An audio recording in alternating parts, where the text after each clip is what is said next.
60 ఏళ్ల తెలంగాణ ఆకాంక్షను అవమానపరిచిన BJP MP Tejaswi సూర్య parliament లో మాట్లాడుతూ తెలంగాణ విభజనను ఇండియా పాకిస్తాన్ తో పోల్చినటువంటి వైనం తెలంగాణ రాష్ట్రంలో ఉన్నటువంటి బీజేపీ ఎంపీలు ఇప్పటి వరకు దానిపైన ఖండించకుండా నిమ్మక్కు నీరెత్తినట్లుగా వ్యవహరిస్తున్నారు.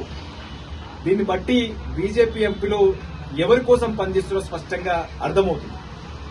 తెలంగాణ ఉద్యమకారులు, తెలంగాణ ప్రజల ఆత్మగౌరవం, తెలంగాణ ప్రజల ఆకాంక్షను అగౌరవపరిచి మాట్లాడినటువంటి ఎంపీ మాటలు ఇంతవరకు ఖండించకపోవడం అనేది చాలా దుర్మార్గం. ఈ రాష్ట్రంలో 8 మంది బీజేపీ ఎంపీలు గెలుపొందారు. ఈ 8 మంది బీజేపీ ఎంపీలు ఎందుకు ఇంతవరకు అతని మాటని ఖండించలేదు? మీరు ఎవరి కోసం పనిచేస్తున్నారు? మీరు గుజరాత్ లో గులాంలుగా పనిచేస్తున్నారా? తెలంగాణ ప్రజల హక్కుల కోసం పనిచేస్తున్నారా? మీరు ఒక్కసారి తెలంగాణ సమాజానికి చెప్పాల్సిన అవసరం ఉన్నది.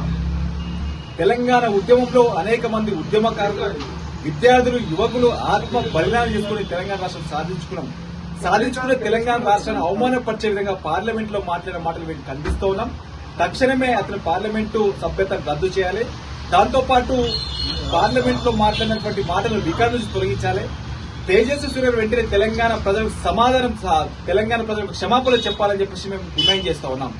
లేని ఏడల ఖచ్చితంగా ఈ బీజేపీ ఎంపీలు కూడా ఈ రోజు గుజరాత్ గులాంల కోసమే పనిచేస్తే తప్ప తెలంగాణ ఒక ప్రజల కోసము, తెలంగాణ ఆకాంక్షల కోసము, తెలంగాణలో ఉన్నటువంటి విద్యార్థి యువత కోసము పని చేయాలని చెప్పేసి మరొకసారి తెలంగాణ ప్రజలు అర్థం చేసుకునే పరిస్థితులు ఉంటారని చెప్పేసి ఈ సందర్భంగా తెలియజేస్తాం.